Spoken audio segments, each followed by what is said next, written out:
guerrerosesme.blogspot.mx. Fue entregado el documento en la Secretaría de Gobernación, se hizo lo mismo en Los Pinos, se entregó en la Cámara de Diputados, se entregó en la Cámara de Senadores y el día de ayer fue entregado de manera informal en la Secretaría de Energía. La entrega de esta propuesta, que es una propuesta que hay que subrayar, está presentada en términos de la legislación anterior. Con ello quiero decir, antes de la reforma constitucional, a los artículos 25 y 28 de la Constitución, y considerando el todavía vigente Estatuto Orgánico de la Comisión Federal de Electricidad. Pero no podía ser de otra forma, porque cuando se inició este proceso todavía no había sido votado, no ha sido votado en leyes secundarias toda esta reforma a los artículos de la Constitución, a los artículos 25, 27 y 28. Pero en la medida en que está referido al marco constitucional y a un estatuto jurídico que está vigente de la Comisión Federal de Electricidad, por supuesto que reúne todas las formalidades del caso en lo que hace a la propuesta de reinserción laboral. Y fue entregado a todos estos entes de la administración pública y de los órganos de gobierno en nuestro país, en la medida en que todos ellos son interlocutores directos en lo que hace a la implementación de la mal llamada reforma energética.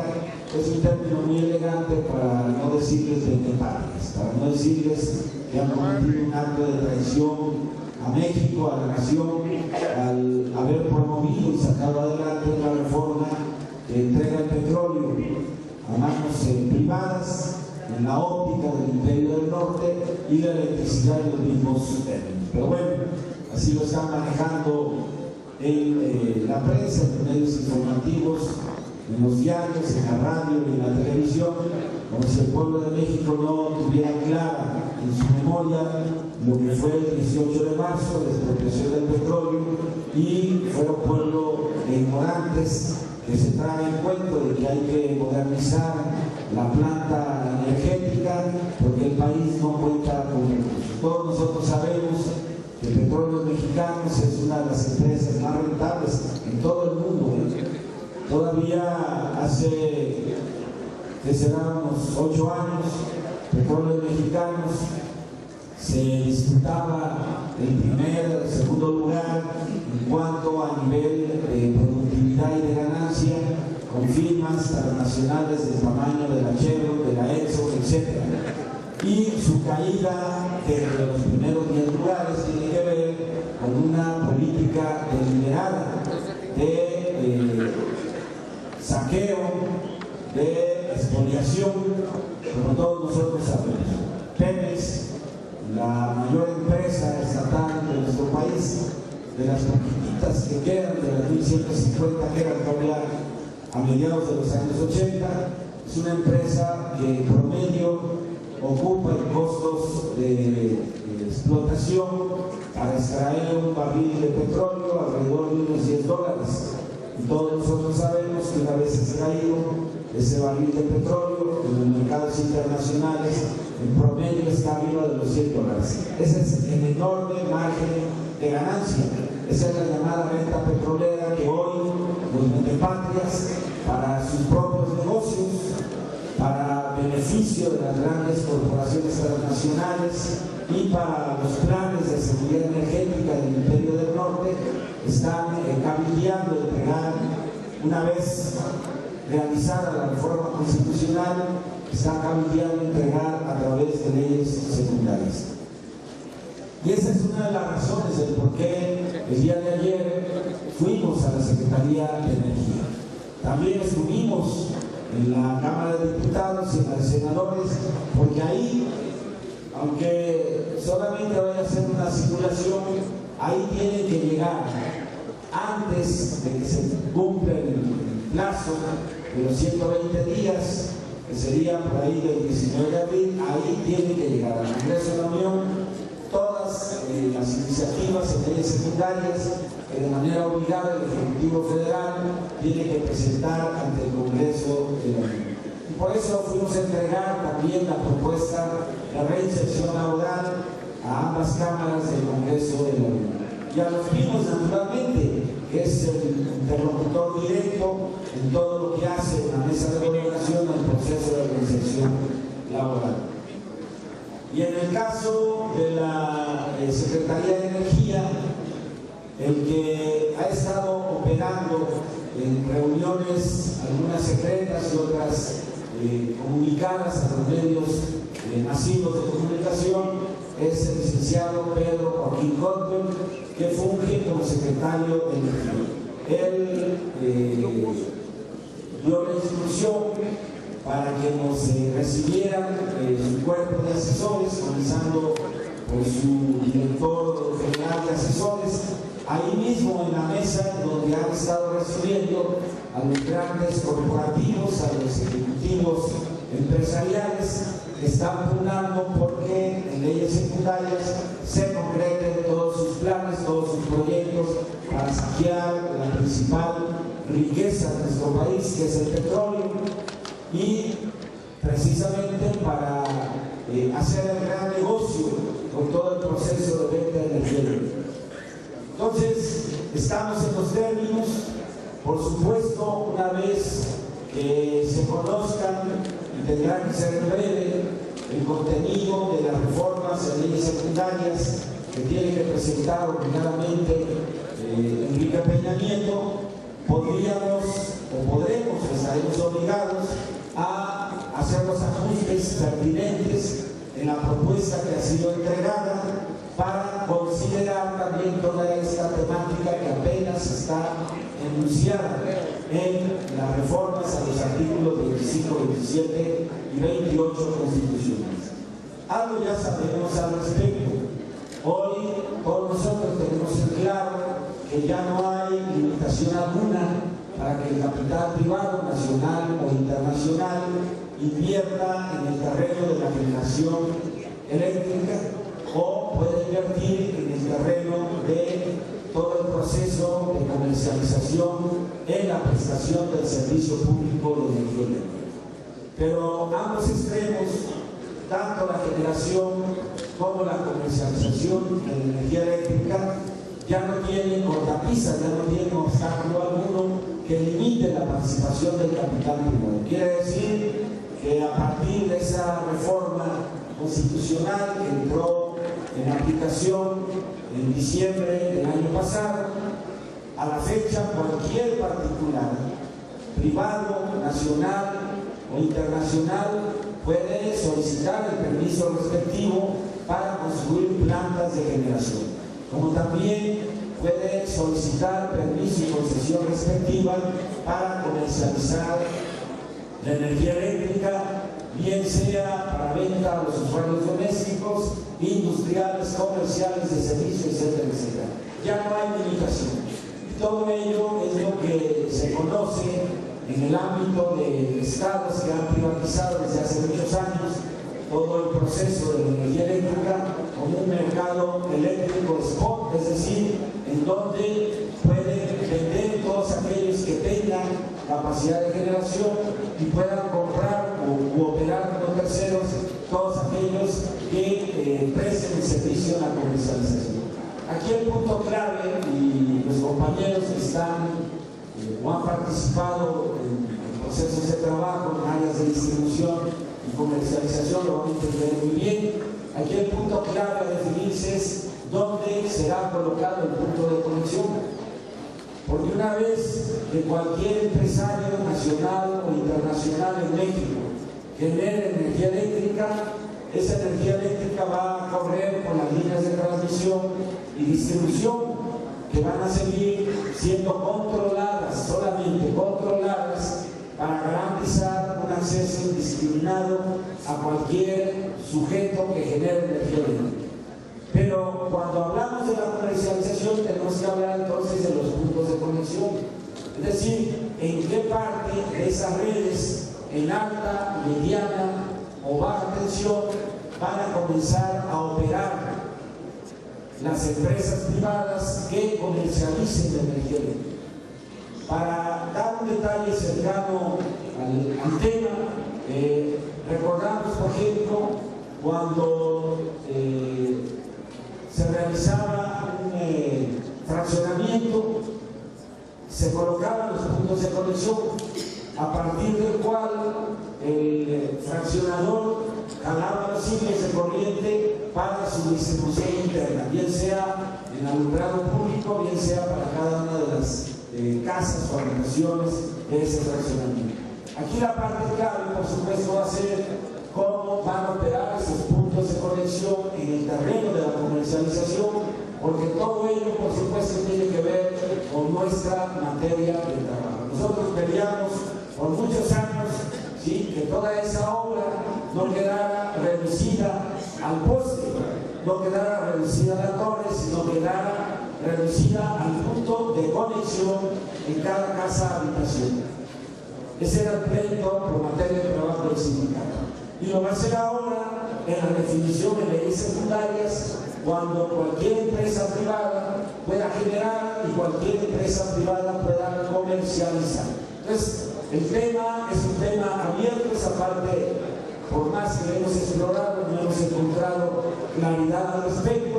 Lo que sí sabemos es de que va a haber decenas de empresas que se dediquen a generar, sobre todo en el terreno que tiene que ver con energías renovables, sean las del viento, sean las del mar, sean las del agua, etcétera, etcétera. Ya no hay cortapisa, inclusive no hay cortapisa para la construcción de generadoras sobre una base hidroeléctrica. Ese es el tema, ¿verdad? Y por supuesto hay que seguir explorando esta materia a efecto de ir precisando la propuesta de reinserción laboral para no dejarla estrictamente en los marcos de lo que va cambiando. Es decir, el Estatuto Orgánico de la Comisión Federal de Electricidad que hoy conocemos va a ser radicalmente cambiado, alterado, hecho trizas para que mejor se entienda, porque tanto CFE como Petróleos Mexicanos van a dejar de ser lo que son actualmente organismos públicos descentralizados para convertirse en empresas productivas de Estado.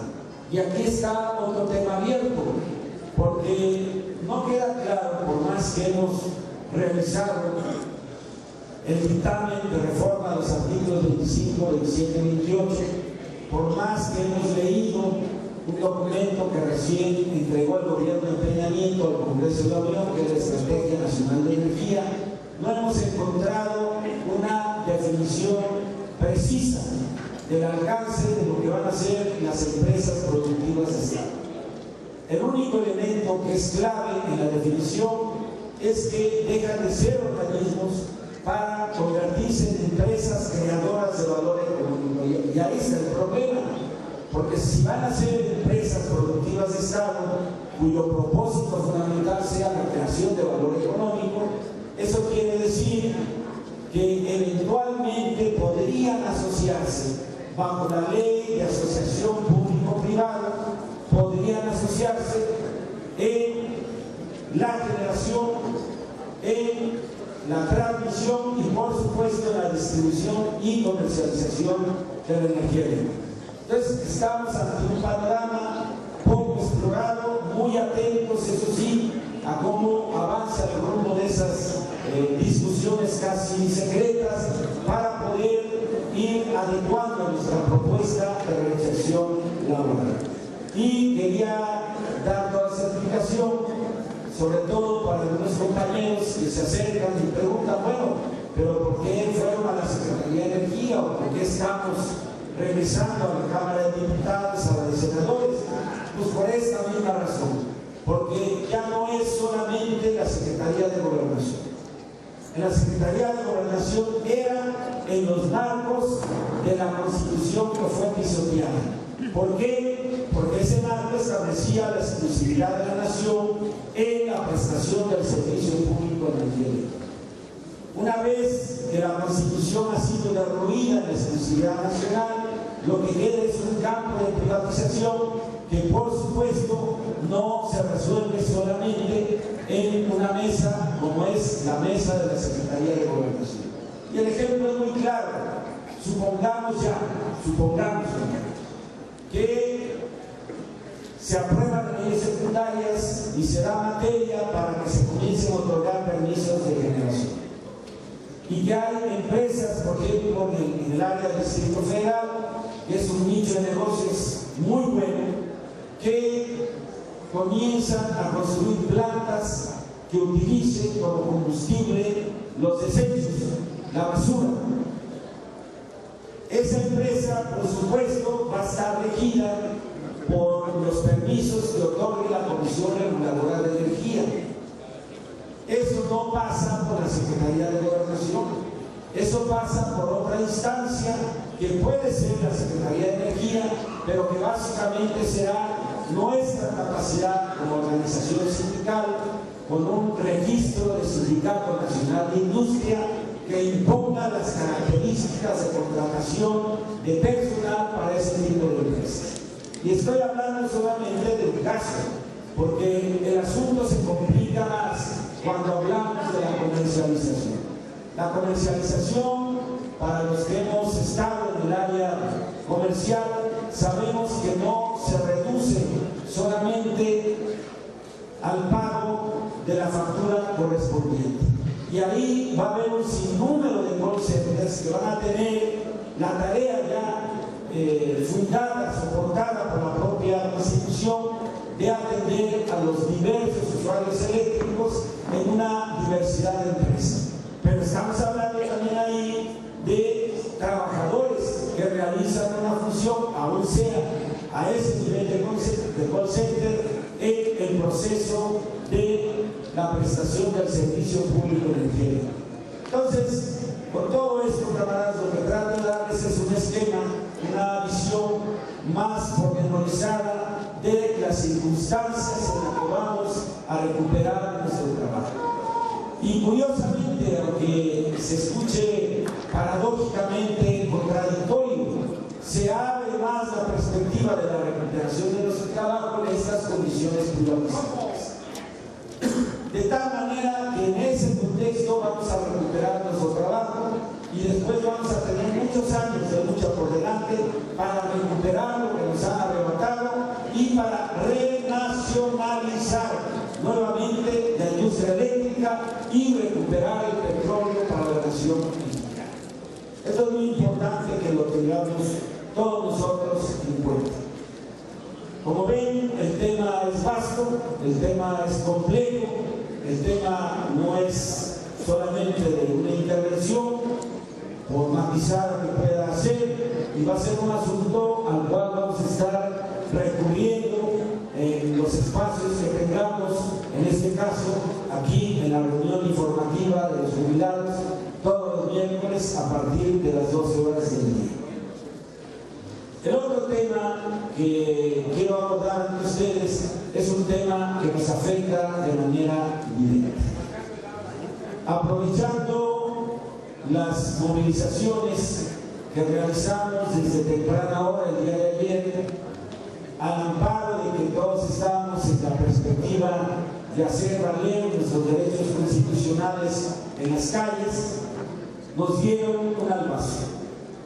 Votaron ya una ley de pensión universal. Votaron ya un seguro de desempleo. Y no es, compañeros, un asunto que alguien pueda decir que nos es ajeno. Estamos hablando de una ley de pensión universal que por sus propias características va a buscar imponer para homologar, es decir, para emparejar en un solo rango al conjunto de sistemas de pensiones y de jubilaciones en nuestro país. Por supuesto, en el caso de quienes recibimos una jubilación y cobramos una cuota diaria de jubilación cada 14 días, no es un asunto fácil para el gobierno, pero han estado avanzando en ello. Un primer paso que hemos reconocido y hemos analizado aquí tiene que ver con el hecho de que en el caso del contrato colectivo de trabajo del SUTER con Comisión Federal de Electricidad. De aquel lado ya desaparecieron lo que era una cláusula similar, si mal no recuerdo, a nuestra cláusula 111 de nuestro contrato colectivo de trabajo, que permite que frente a los incrementos salariales en la misma proporción o porcentaje se incrementen las cuotas diarias de jubilación. Esta parte ya se perdió en el contrato colectivo de trabajo del SUTER. Y ese puede ser uno de los mecanismos que el gobierno federal busque implementar en los próximos meses, reconocido de que no se le puede dar aplicación retroactiva a ninguna ley en lo que hace a derechos adquiridos, a derechos contractuales como los que tenemos como grupo de jubilados. ¿Y por qué señalo esto? Porque la pensión universal que ya fue aprobada parte de una cantidad que es ridícula, son 580 pesos, que de acuerdo a lo que votaron en el artículo 275 de la citada ley, va a ser incrementado en los próximos 15 años hasta alcanzar la suma pasando de 580 a 1092 pesos. Pero todos nosotros, compañeros, más allá de lo ridículo de estas cifras, sabemos que una cosa es el valor nominal de un dinero, de un papel de moneda, de un billete, como lo conocemos, a su valor real. Si nosotros hacemos el ejercicio de a ese incremento que en 15 años va a pasar de 580 pesos a 1092 pesos y es del orden de un 80%, si a esas cantidades las deflactamos conforme al índice nacional de precios al consumidor, vamos a caer en cuenta que en realidad no hay aumento.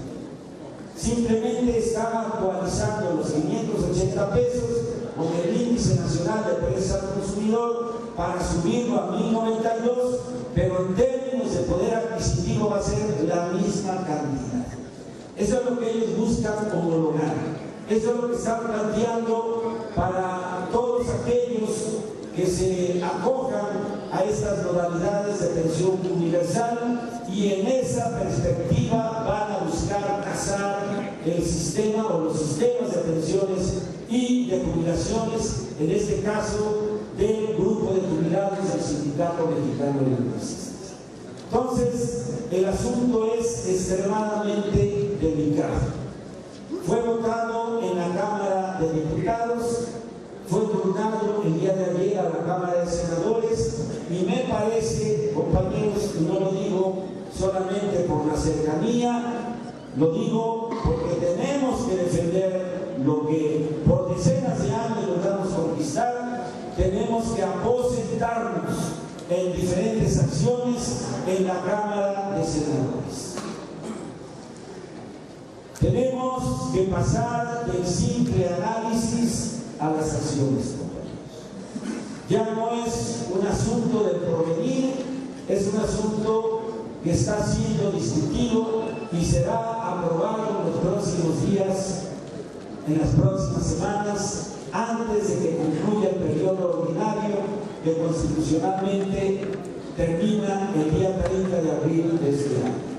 Tenemos que hacer acto de presencia, no solamente para rechazar esa burla a millones de mexicanos, que, lo tengo que decir así, lo que están haciendo es preparar el terreno electoral del 2015. Como saben de los riesgos que corrieron para imponer mediante el fraude electoral a Enrique Peña Nieto, no será ya con tarjetas sorianas, que tenían un valor, como las estuvieron repartiendo en las zonas más pobres y marginales, de 300 pesos. Van sobre un mercado electoral de aproximadamente 6 millones de adultos mayores que no cuentan con ninguna protección, a tratar de medrar con la pobreza, a tratar de comprar votos y conciencias por 580 pesos. De tal manera que no podemos solamente quedarnos en el rechazo, porque el recurso recursos se tienen, recursos económicos y riqueza hay bastante en el país, pero es apropiada por unos cuantos. Hoy que se da cuenta de todo esto, también encontramos la noticia que 10 familias, 10 grandes hombres de negocios que ocupan sitios, que ocupan un lugar en la lista de multimillonarios a escala planetaria, encabezados por supuesto por Carlos Slim, 10 de estas personas que son funcionarios, que son propietarios de grandes riquezas, acaparan el total de ingresos comparativamente de quienes vivimos de un salario o de una cuota diaria o de una pensión, como ustedes lo quieran ver.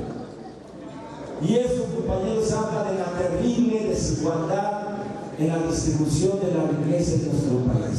Por supuesto, entonces, que hay dinero, pero quieren estrechar más, apretar más el cinturón de los mexicanos en esa política de amasamiento de grandes fortunas a cambio o a contrapelo del hambre y la pobreza de millones de mexicanos.